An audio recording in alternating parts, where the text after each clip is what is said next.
Alors, oui, bien sûr qu'on fait le parallèle parce que dans ce roman-là, je dénonce la violence conjugale et on est en plein dedans avec cette histoire de mots.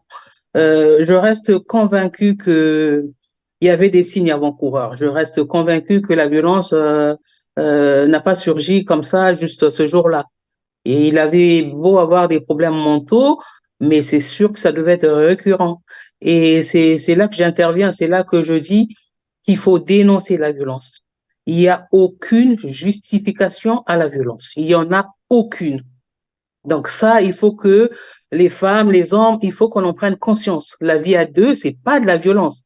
Il faut savoir la reconnaître et la dénoncer. Il y a plusieurs formes de violence. Il faut les reconnaître, faut les dénoncer. Des fois, ça n'y semble pas. Je vais vous donner un exemple. Aujourd'hui, il est reconnu que la cybersurveillance est une forme de violence. Mettre son conjoint sur écoute, c'est une forme de violence. Privation d'argent, c'est une forme de violence. Vous avez un conjoint qui ne travaille pas et qui n'a pas d'argent, c'est une forme de violence. Donc, il faut vraiment savoir reconnaître ces signes-là et les dénoncer. Je dis, je redis, il n'y a aucune justification à la violence. Il faut la fuir. Mais généralement, les dames, hein, beaucoup plus les dames, se justifient, disant que bah, c'est quand même mon mari, c'est mon époux, comment est-ce que je peux aller le traduire à la police? C'est mieux de le traduire à la police que d'en mourir. Lise a perdu sa fille âgée de 8 mois d'une maladie congénitale, vous l'avez rappelé tout à l'heure, inopérable en Afrique. Elle était encore étudiante, elle a eu son baccalauréat juste pour faire plaisir, en fait, une sorte de compensation à son père qui n'était pas d'accord de sa relation avec son amant. Le père, donc, de Lise s'est occupé du bébé depuis sa naissance jusqu'à sa mort. Des réalités congolaises qui rappellent d'abord, premièrement, le manque de structures de santé adéquates, hein, la précarité de la vie sociale à des étudiants, parce que finalement, ni Lise ni son amant ne pouvaient prendre soin de leur bébé. Une maladie congénitale qu'on ne peut pas vraiment prendre en charge en Afrique, notamment au Congo-Brazzaville. Ça dénote que notre système de santé est encore précaire, s'il faut le dire. Mais il y a également le manque de perspectives d'emploi qui condamne finalement la jeunesse à demeurer sous les toits des parents jusqu'à un âge avancé. Ici, on parle des jeunes qui ont déjà 19 ans et l'autre doit avoir, je crois, 20 ou 21 ou 22 ans. Euh, Peut-on penser que tous ces éléments ont aussi concouru à pousser Lise dans les bras de Charles, de son Tout à bourreau? fait. Il faut Ouais, appeler tout ça à comme ça. fait. Ah, tout à fait. Tout à fait. Parce que si les structures sociales étaient à peu près correctes, il n'y a pas lieu de s'enfuir, en fait. On fuit parce que, bon, on a la seule université au Congo qui décrète une année blanche. Voilà. Déjà, à partir de ce moment-là, que devient-on, que fait-on? Il n'y a pas multiples perspectives, hein. S'enfuir. Donc, quand on a l'occasion de le faire, on n'y réfléchit pas deux fois, en fait.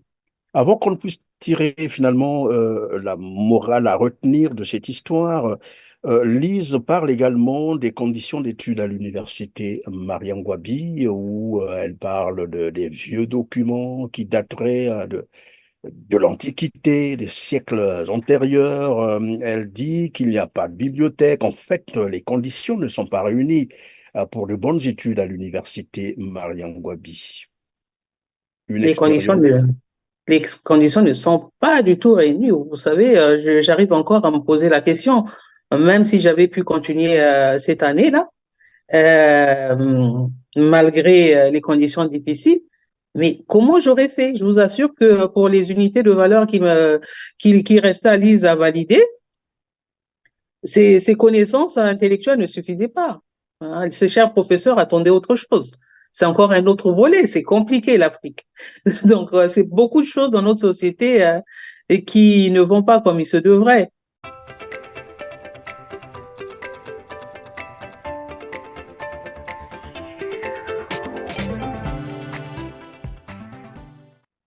Mesdames, Messieurs, bonjour. Ravi de vous retrouver sur TLR-TV R7. Avec moi sur ce plateau, Emma Diamonica, auteur du livre Le spectre de l'amour, une histoire aux semelles, amour, tragédie et suspense. Un roman que je recommande d'ailleurs à nos téléspectateurs. C'est très émouvant.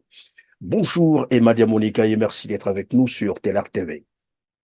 Bonjour, Monsieur Perrin. Bonjour à tous ceux qui nous écoutent et mes meilleurs voeux pour cette occasion. Nos meilleurs voeux pour l'année 2024 à vous aussi et merci d'avoir accepté notre invitation. Emma, sur la quatrième de couverture de votre ouvrage, on peut lire, si vous me le permettez, bien entendu, puisque le livre est protégé par les droits d'auteur. Merci. On peut lire, disais-je, Lise, une jeune fille de 19 ans, fait une rencontre qu'elle qualifie d'exutoire. L'amour à nouveau est encore possible, croit-elle.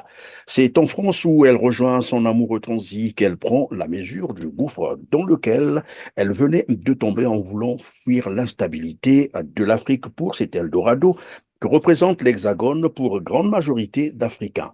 Lise jure désormais, à qui veut l'entendre, qu'elle préfère le goût amer de la misère plutôt que le goût sucré mais épineux de la volupté. Très intéressant. Le spectre de l'amour. Commençons donc par le titre. Comprendre pourquoi et qu'avez-vous voulu exprimer par ce titre, le spectre de l'amour. Alors, en choisissant ces deux antonymes, c'était pour rentrer tout de suite dans le vif du sujet. Présenter un amour irréel, illusoire, un amour fantôme, voilà, tous les autres synonymes qu'on peut trouver. Parce que généralement, une histoire d'amour, c'est la volupté, c'est le bonheur, ben, pour dire que c'est pas toujours ça en fait. Comme quoi, on ne tombe pas amoureux, mais l'amour se construit. C'est ce que je semble comprendre. Exactement, tout à fait. Ouais. Mais on ne sait pas toujours quand on a 18, 19 ans, vous savez. Est-ce une histoire vécue, racontée ou simple fiction? C'est une histoire vécue. Une histoire vécue. Vécue, oui. D'accord. Alors, je ne voudrais pas donc savoir si c'est vous-même qui avez vécu cette histoire ou à une de vos amies, pourquoi pas un parent. Cependant, l'histoire se déroule entre Paris et Brazzaville. Paris, la capitale française, tant rêvée par certains jeunes Congolais et qui pensent, à tort ou à raison, bien entendu, que c'est un Eldorado. Un Parisien, comme on les appelle, d'ailleurs, va conquérir le cœur d'une étudiante en première année à l'université Mariangouabi de Brazzaville. Racontez-nous l'histoire. Oui, en quelques mots, on va essayer de faire court. Avant d'en arriver là, je trouve important quand même de signaler que donc cette étudiante-là, donc elle passe son bac, elle est enceinte. Donc elle est enceinte avec tout ce que ça comporte comme discrédit, jeté sur la famille, le pauvre, une fille qui tombe enceinte, qui est pas mariée, enfin. Voilà, on est en Afrique. Et donc ce baccalauréat-là, il fallait qu'elle ait pour essayer de se rattraper vis-à-vis de ses parents. À ce moment-là, il fallait redorer un peu son blason. Donc, baccalauréat qu'elle va avoir, entre-temps, elle accouche et elle va à l'université. Malheureusement, l'enfant naît malade d'une maladie congénitale et on meurt. Voilà. Donc, suite à ce décès-là, et sachant que les parents, les parents des étudiants ne se sont pas entendus, le papa de Lise décide de mettre fin à cette relation. Donc, il se rend à Brazzaville, rencontrer sa fille, lui intimant l'ordre de cesser toute relation avec son amour de jeunesse. Voilà. Ce qu'elle fait, elle obéit. Elle ne, son copain de l'époque n'est pas au courant de la raison pour laquelle elle rentre. Donc, elle s'en est jamais expliquée.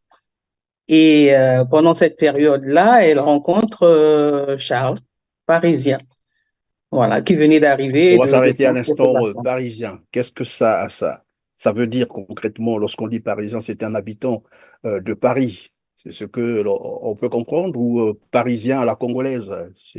Ah oui, parisien à la congolaise. C'est comme ça qu'on appelle les Congolais euh, de la diaspora, diaspora confondue. Hein. Il peut venir de Belgique, de voilà. C'est parisien vivant à l'étranger qui vient en vacances au Bled. Et ce statut a une influence au niveau de Brazzaville, au niveau du Congo, j'allais dire, en Afrique.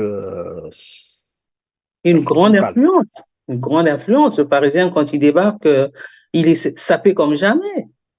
Il est sapé comme jamais, parfumé comme jamais. Donc, voilà, il attire l'attention.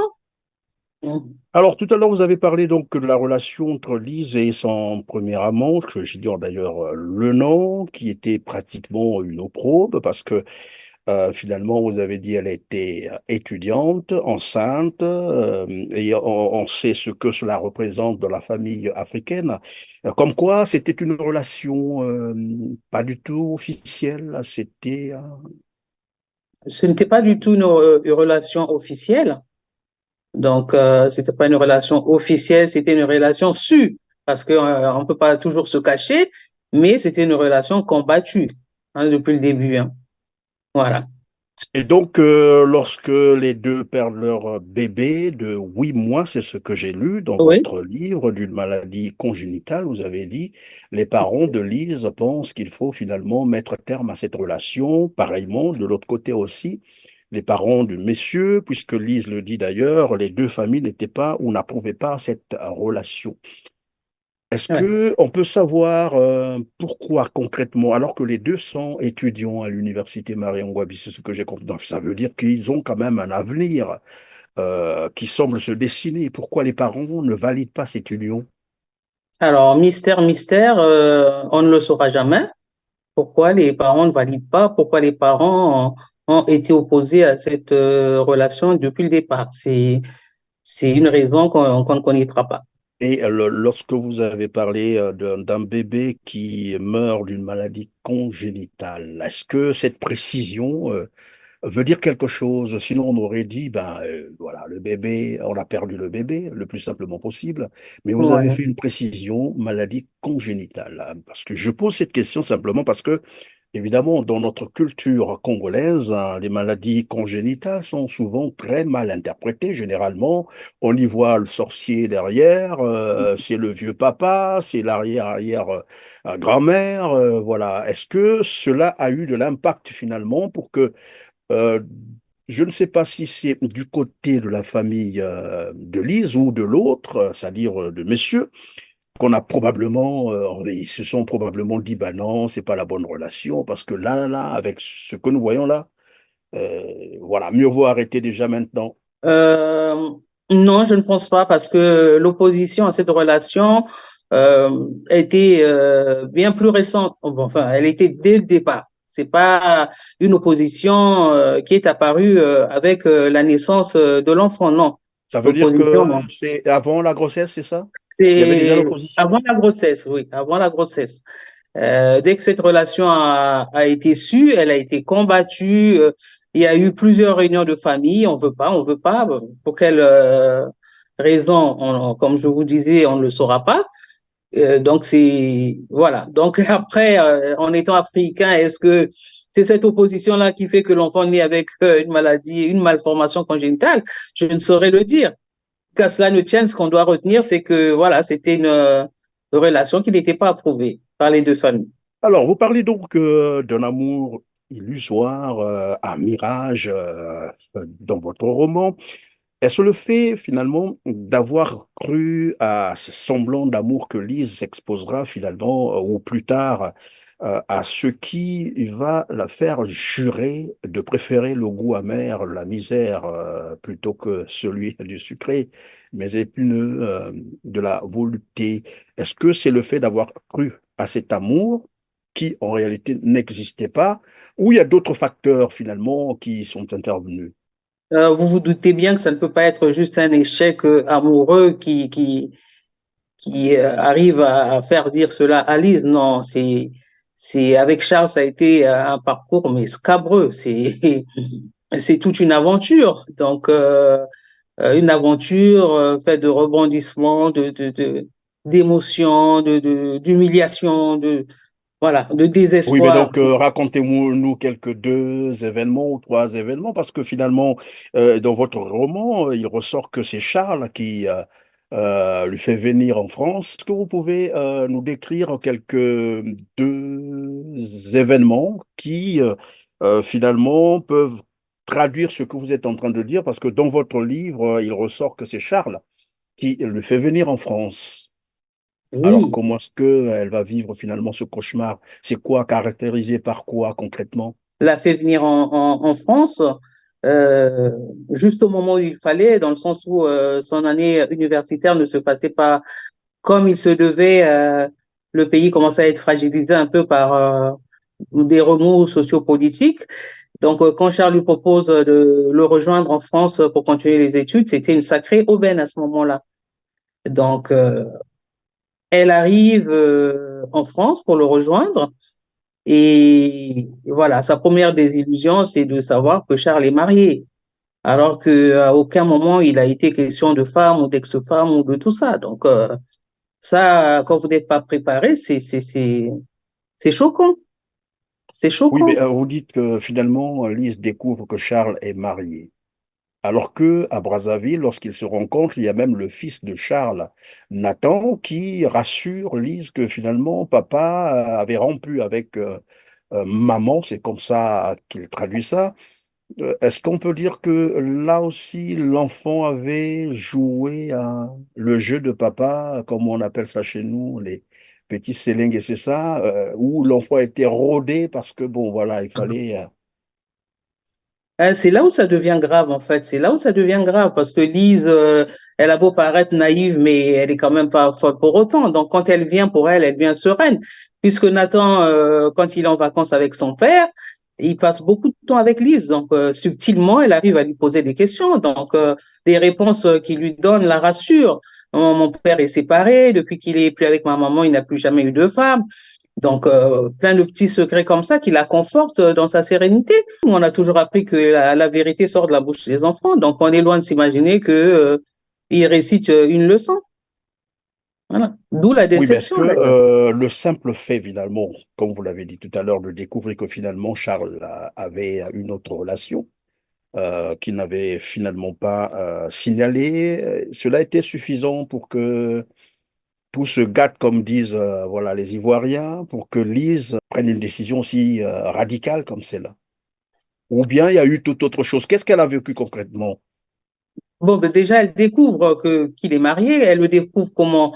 Parce que, figurez-vous, quand Lise arrive en France, elle n'arrive pas chez Charles. Elle arrive chez des amis.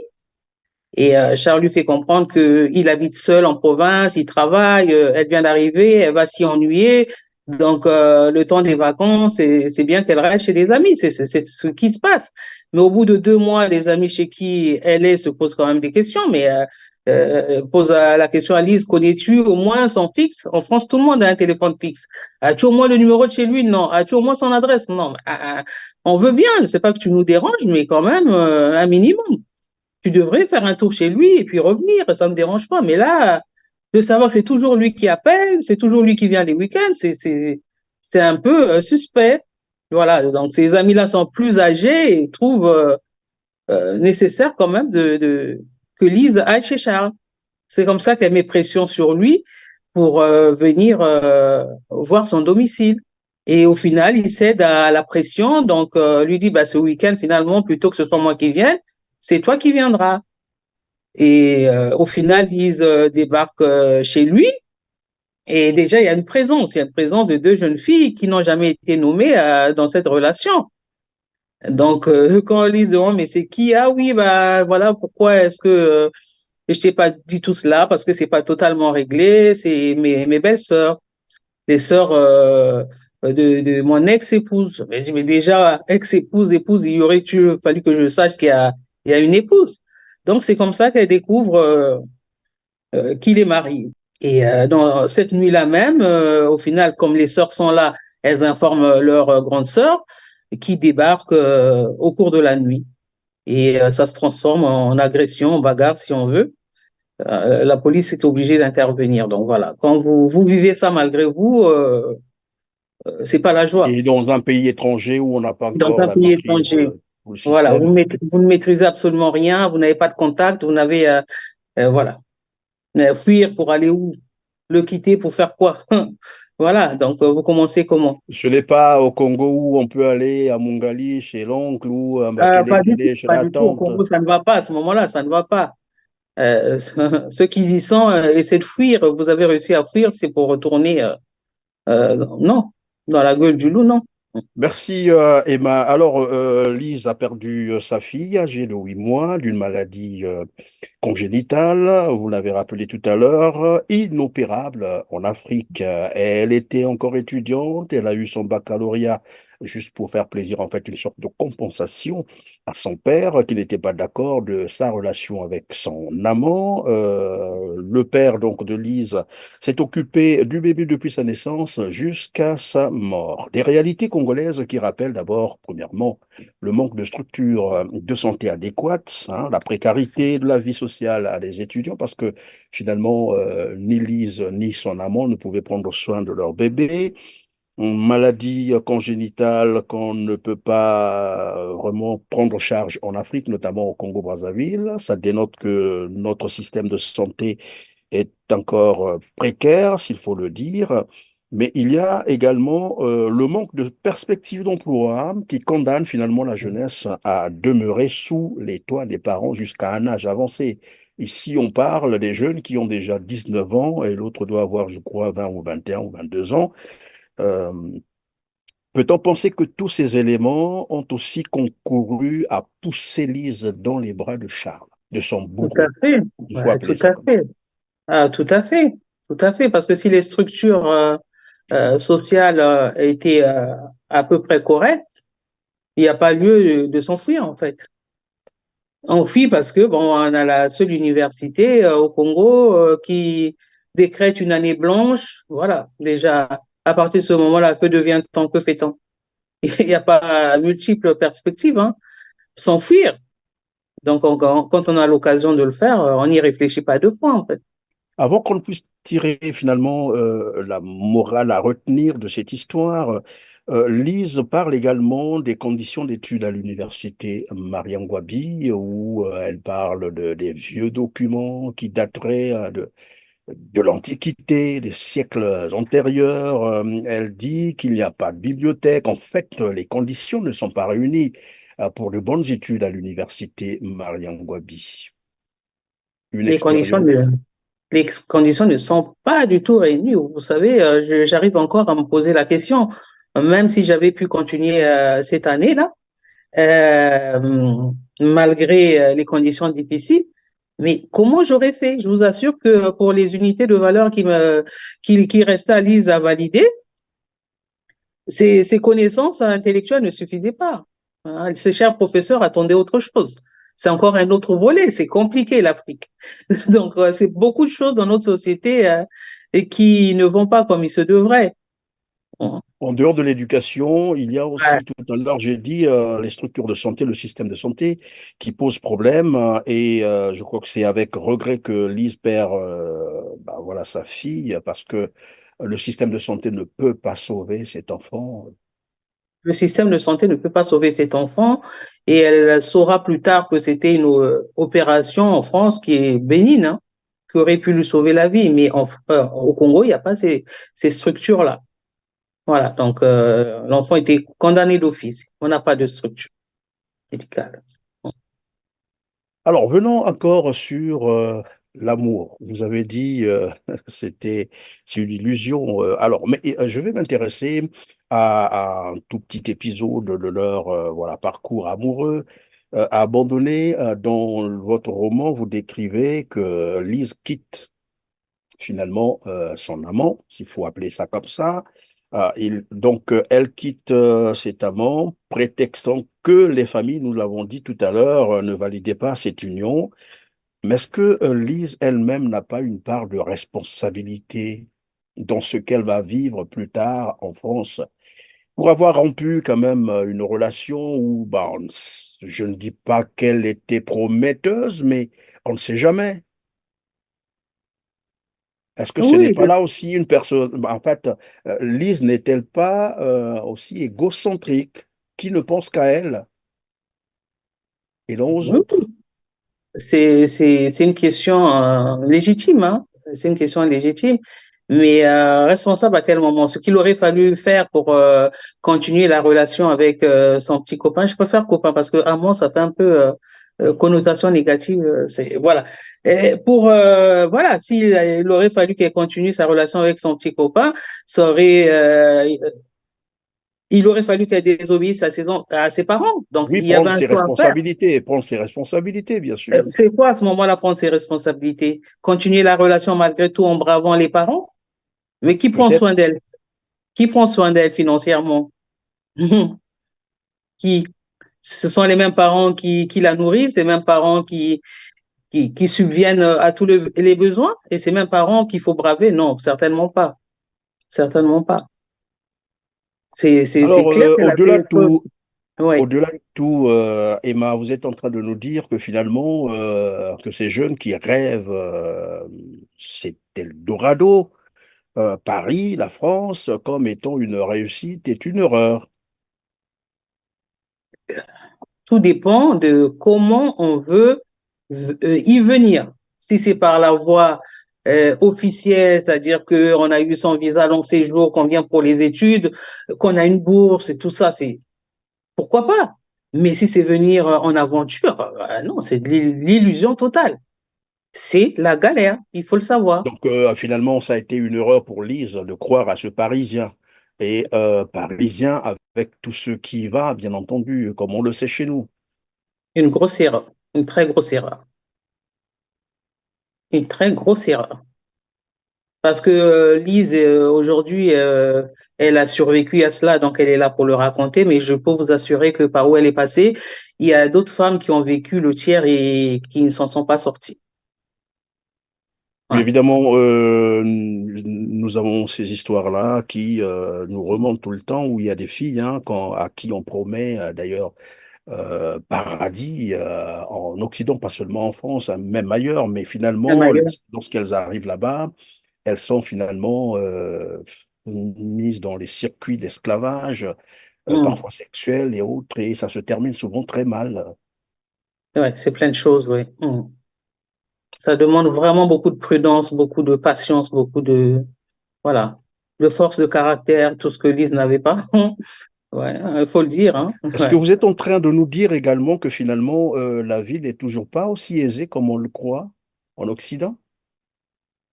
En France, allais-je dire, puisque l'histoire se déroule entre Paris et Brazzaville. Non, elle n'est pas aussi aisée. Elle n'est pas aussi aisée. C'est vrai que tout le monde n'a pas le même périple après, hein, mais c'est compliqué.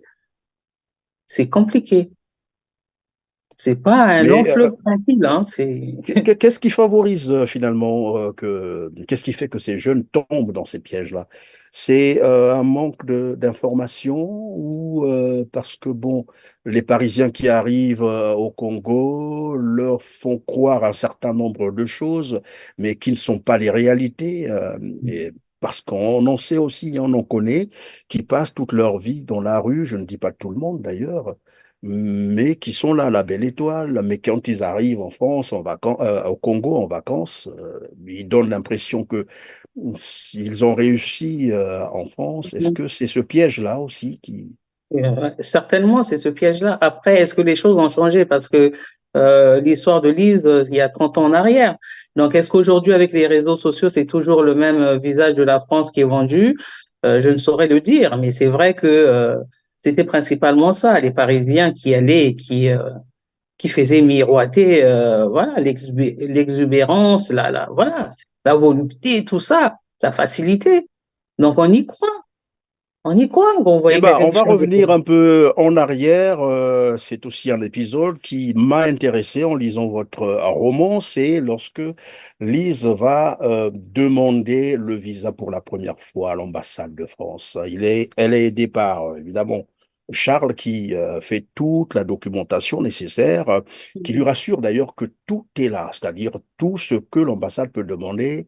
Et là, mais curieusement, quand elle arrive à l'ambassade, c'est un refus non justifié d'ailleurs, parce que de toute façon, l'ambassade de France ne justifie jamais le refus d'un visa. Ouais. Comment Lise avait vécu cela? Cette Bah, réalité au Congo, si on peut en parler. cette réalité, elle est très difficile à vivre parce que ceux qui sont supposés vous donner le visa vous font la liste de ce qu'il faut, des documents qu'il faut fournir pour avoir le visa, des documents pas faciles à obtenir. Une fois que vous les Jusqu'à vous obtenez, faire acheter même les billets, c'est-à-dire le ils titre de exigent, voyage. Voilà, ils vous l'exigent. Ils exigent l'achat du billet, ils exigent l'assurance qui accompagne le billet. Donc, tout ça, c'est pas donné. Et une fois que vous avez tout ça, le certificat d'hébergement, tout ce qu'il faut, malgré cela, ils refusent le visa sans le justifier. Ils sont dans leurs droits. Et c'est difficile. C'est vrai qu'on ne comprend pas toujours.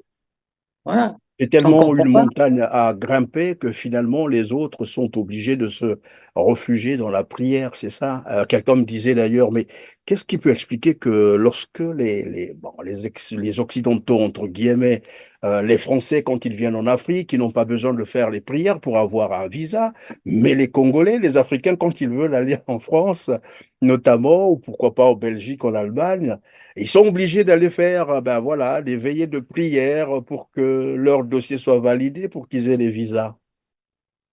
Vous avez Ça, votre personnage, Lise, a vécu cela aussi. Elle est allée aussi en prière pour ça. euh, elle n'est pas allée en séance de prière uniquement pour ça. C'était quelqu'un qui priait toujours, Mais pour c'est une tout. réalité tout de même. Les gens C'est vont à une la réalité. prière pour avoir un visa. Oui, ceux qui prient, mais il y en a qui vont chez les marabouts. Donc voilà, chacun a sa façon. Oui, c'est clair qu'elle a prié pour le visa. C'est clair. Mais bon, pour ce à quoi ça a servi. Ah bon, vous Hmm. dites, on va même chez le marabout pour Bon, ben, il y en a, avoir un mais tout le monde visa. ne Ça croit veut pas en dire, Dieu, tout le mais monde ne vraiment- prie pas.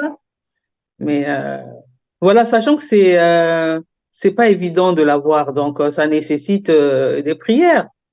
Le visa, je sais pas, et c'est très c'est parce que compliqué. si on va à la prière, parce que la prière ne règle que ce que l'homme ne peut pas en temps normal, j'allais dire, ce qu'il ne peut pas faire naturellement. Et on va à la prière parce que ça, on ne peut pas. Et donc, est-ce que c'est pour dire, parce qu'on croit que finalement, là où on va aller, en Allemagne, en France ou en Angleterre, c'est la réussite totale et on demande donc le concours du bon Dieu pour que j'ai absolument le visa pour y aller. C'est ça? Ah oui, c'est motivé par ça, Et c'est oui, ça le tout à mirage fait. aussi, hein, Ben oui, c'est un peu c'est ça aussi ça le l'illusion. mirage. Partir pour une vie meilleure. Oui, Parce c'est qu'on en sûr. voit aussi hein, ceux qui prennent d'ailleurs la Méditerranée, qui est devenue un cimetière géant pour les Africains. Oui. Fuir l'instabilité, fuir la misère, ben, bien sûr. Alors, mais C'est une c'est quoi donc? réalité, hein, malheureusement. Ben, Bon, on va sortir certainement du cadre de votre roman, mais ce sont là des histoires qu'on peut comparer, hein, même si mhm, comparaison n'est pas raison, mais on peut tirer un parallèle, là, on peut faire un parallèle. Je voulais qu'on parle un peu de votre point de vue, hein. Je veux comprendre ce que oui, vous en pensez. Il s'agit de l'affaire de Meaux. Je ne sais pas si vous avez suivi ce qui s'est passé à Meaux, c'est-à-dire ouais. une Le famille féminicide, retrouvée oui. morte, c'est-à-dire une Non, dame avec ses 4 enfants c'est pas tout le temps, ouais. euh, qui ont été tués par leur père, Et le qui conjoint, oui. souffrirait voilà, des antécédents psychiatriques. Est-ce qu'on peut faire un parallèle entre l'histoire que vous racontez, le récit de votre roman, et cet événement, et en tirer les conséquences? C'est quoi concrètement? Alors, oui, bien sûr qu'on fait le parallèle parce que dans ce roman-là, je dénonce la violence conjugale et on est en plein dedans avec cette histoire de mots. Je reste convaincue que il y avait des signes avant-coureurs. Je reste convaincue que la violence n'a pas surgi comme ça juste ce jour-là. Et il avait beau avoir des problèmes mentaux, mais c'est sûr que ça devait être récurrent. Et c'est là que j'interviens, c'est là que je dis qu'il faut dénoncer la violence. Il n'y a aucune justification à la violence. Il n'y en a aucune. Donc ça, il faut que les femmes, les hommes, il faut qu'on en prenne conscience. La vie à deux, c'est pas de la violence. Il faut savoir la reconnaître et la dénoncer. Il y a plusieurs formes de violence. Il faut les reconnaître, faut les dénoncer. Des fois, ça n'y semble pas. Je vais vous donner un exemple. Aujourd'hui, il est reconnu que la cybersurveillance est une forme de violence. Mettre son conjoint sur écoute, c'est une forme de violence. Privation d'argent, c'est une forme de violence. Vous avez un conjoint qui ne travaille pas et qui n'a pas d'argent, c'est une forme de violence. Donc, il faut vraiment savoir reconnaître ces signes-là et les dénoncer. Je dis, je redis, il n'y a aucune justification à la violence. Il faut la fuir. Mais généralement, les dames, hein, beaucoup plus les dames, se justifient, disant que bah, c'est quand même mon mari, c'est mon époux, comment est-ce que je peux aller le traduire à la police? C'est mieux de le traduire à la police que d'en mourir. Voilà. Parce que une violence un jour, c'est une violence toujours. Voilà. Une violence un jour, c'est une violence toujours. Un homme, une femme qui sort de violence, c'est qu'elle accepte qu'elle a ce problème-là et qu'elle est accompagnée. Elle n'est pas accompagnée, ça restera un problème pour toujours. Et lorsqu'on a signalé que le problème n'a toujours pas été résolu, et c'est valable hein, de part et d'autre, il n'y a pas que les hommes qui violentent les femmes, il y a les femmes Il y a aussi des qui font. femmes qui Donc, violentent voilà. les hommes, Et oui, tout à quand fait. cela n'a pas toujours trouvé solution, qu'est-ce qu'on fait? On se retire? On se retire, on fuit, On on fuit doit pour aller pouvoir le où? faire. Ici, l'histoire de Lise nous a démontré qu'elle ne pouvait aller nulle part. C'est ça le problème. Elle va sortir de la maison, mais pour aller où? Chez qui? Comment? Comment c'est? Alors, Comment faire? au départ, pour Lise, effectivement, elle était dans cette situation où elle était en situation irrégulière en France, donc pas de papier. Elle pouvait aller nulle part. Mais Même pas voir les ONG de défense les ONG sans papier, sans rien, ben, à ce moment-là, on se dit, on prend le risque d'être rapatrié, donc on ne le fait pas. On ne le fait pas. À ce moment-là, c'est compliqué. Ça ne se justifie pas, mais ça se comprend. Mais à un moment donné, vous verrez que dans le récit d'Élise, elle a des papiers et elle continue à subir cette forme de violence. Par contre, là, elle reste. Et c'est là que c'est pas normal. Et ça, c'est dû à quoi? L'amour Non, c'est pas dû à l'amour, c'est un manque de force de caractère. manque de force de caractère. Ouais, Il faut manque de savoir force de dire caractère. non, savoir dire oui face à certaines situations. En tout cas, merci Emma Diamoneka. Je rappelle que vous êtes auteur du livre Le spectre de l'amour. Bon, on ne va pas tout décortiquer parce que finalement, le reste, il faut laisser que les téléspectateurs qui vont s'attraper évidemment le livre, le roman, découvrent. C'est aussi cela. Cette partie leur est réservée. En tout cas, merci d'avoir été avec nous Merci à aujourd'hui. vous de m'avoir invité. J'espère que ce Merci. n'est pas la dernière fois non plus. Ben, j'espère non plus, j'espère revenir sur ce même plateau et répondre aux questions des lecteurs avec plaisir. Ben, naturellement, et nous attendons également la suite. Vous nous disiez que vous étiez en train de préparer un recueil comme Recueil de ça. nouvelles, oui. Voilà. Et donc, ça sera toujours avec plaisir que nous vous recevrons sur notre Merci plateau. beaucoup. Merci de nous Merci. avoir visités, Emma. Mesdames, Messieurs, c'est la fin de cette émission. Merci de nous avoir suivis. Comme d'habitude, je vais simplement vous prier de cliquer sur le petit pouce en l'air, hein, juste en bas de cette vidéo, après avoir partagé massivement l'émission pour nous aider à atteindre un plus grand nombre de téléspectateurs. Dites-nous également en commentaire ce que vous pensez de ce roman ou sinon du peu que nous avons débattu sur ce plateau. Posez vos questions. Elle a dit, elle est prête à répondre à vos questions. Envoyez-nous aussi vos histoires d'amour, pourquoi pas. On va les lire, on va essayer un peu d'échanger autour. Sur ce, on se dit au revoir et à très bientôt. Merci. À très bientôt. Au revoir.